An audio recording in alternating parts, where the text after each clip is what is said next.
The piece of gear that would take your cell phone and turn it into a cinema camera. The type of shots you have to spend tens and even hundreds of thousands of dollars for can now be obtained with the one thing that everyone, even young kids, own, a cell phone. And it's all thanks to the new Tilta Khronos iPhone cage, which, by the way, one of you will have a chance to win today. So stick around to the end to find out how. Now, partner with the Blackmagic app. What this rig allows you to do is shoot ProRes 422 in a log format on your iPhone. Power not only the phone, but also additional accessories you can include thanks to the cage. Shoot indefinitely with an attached cooling system. Get an HDMI feed out to yours truly, the director. And last but certainly not least, gives you the ability to wirelessly pull focus. So essentially, this thing makes your iPhone a true cinema camera. Now, that all sounds dope on paper, but if you're subscribed to this channel, you know I have to try it for myself before I hop on the bandwagon. So that's exactly what I did. I now have the answer to what you're wanting to know. Can this system replace a true cinema camera in a real world production? And my answer to that may shock you. So let's reveal it here shortly as we break down the pros and the cons that I experienced with the Tilta Khronos during this shoot. So, months ago when Tilta announced the product, I immediately pre-ordered the Ultimate Kit because I saw a chance to challenge myself. Apple had just shot one of their events entirely on the iPhone, which had everyone pumped about iPhone footage. Now, I'd seen other creators creating things on iPhone as well, but other than Mr. Confessions himself, Usher, I'd seen no one shooting high quality music videos on the iPhone. Well, unless you count Olivia Rodrigo smashing car windows. But I mean, that was literally an Apple ad. So, feeling like I could do better, I hit up my talented friend Drew and went into pre-production for one of his songs titled Your Man Ain't Me. Generally, I don't have a ton of time in pre-production, but that wasn't the case this time as I had to wait on the Khronos to get shipped to me. Which brings me to my first complaint. Though it's not directly about the gear itself, Tilta informed us that the Khronos would be shipped out mid-May, but didn't actually ship out until mid-July, 2 months later. But hey, I'll forgive him. I won't complain too much, seeing that there's another piece of gear I'm waiting on and losing patience for as we speak. That's a topic for another day. Nonetheless, after receiving the email that my package was shipped, I had my new cage within a few days.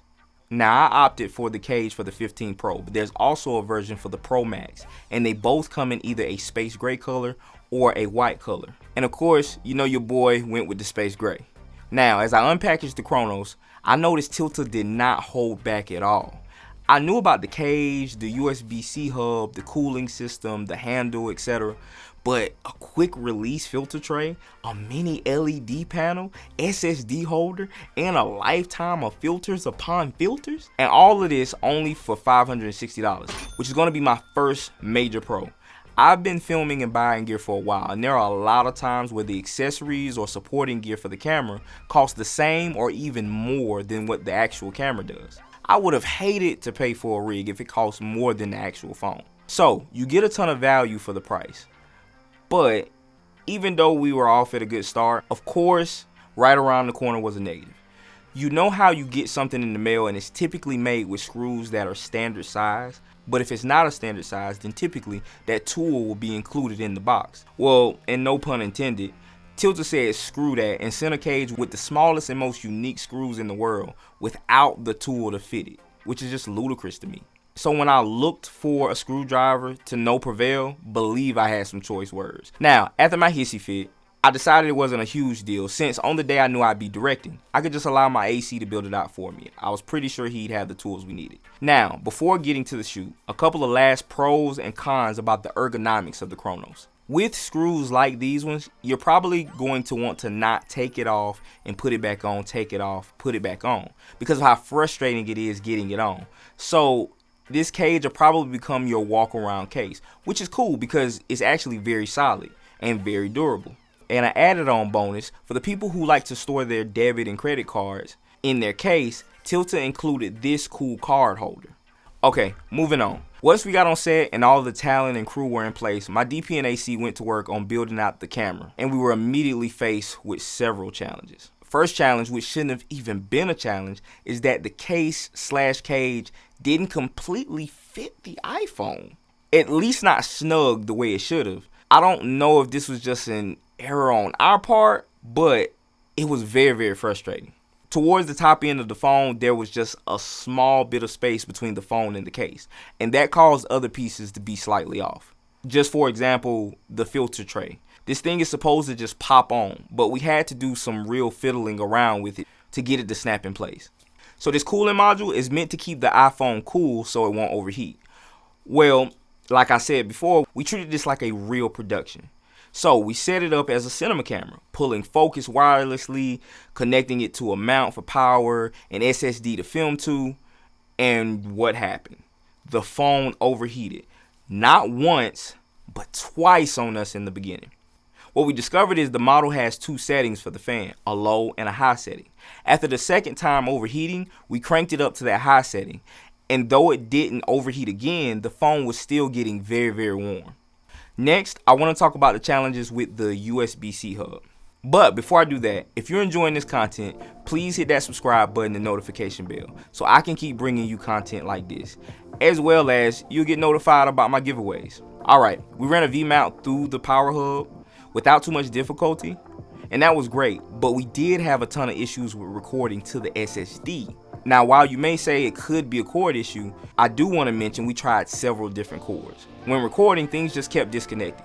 The SSD, the wireless focus, the HDMI feed to the monitor. So that prompted us to take a break and check out the footage. It made us nervous. And to our shock, the files had an error where the videos would just freeze up. So after losing almost 2 hours of precious filming time, we opted to shoot straight to the phone memory, and essentially that solved the problem.